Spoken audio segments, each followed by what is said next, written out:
এদেশে বউয়ের দোষ কোনটা জানেন? যখন কোনো ছেলে মাকে সম্মান করে না, ভরণ পোষণ করে না, বলে যে বউয়ের দোষ। তো এই বেটা কিন্তু সিগারেট খায়, বউ কিন্তু বলে যে সিগারেট খায়ও না।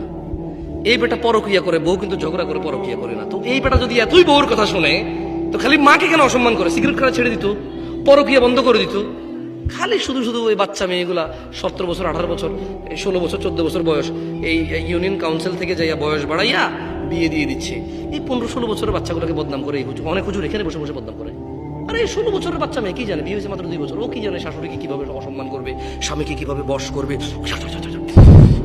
হ্যাঁ, ও বাচ্চা মেয়ে কি জানে এখনো যে ও স্বামীকে বশ করে ফেলবে? বাপকে খাওয়াইও না, মাকে খাওয়াইও না, স্বামী মেনে নিবে, না মেনে নিলে কি ছোট্ট হয়ে যাবে স্বামীর। এরকম তো না। ওই ছেলে নিজেই দুষ্কর্মী, ও নিজেই পাপিষ্ট।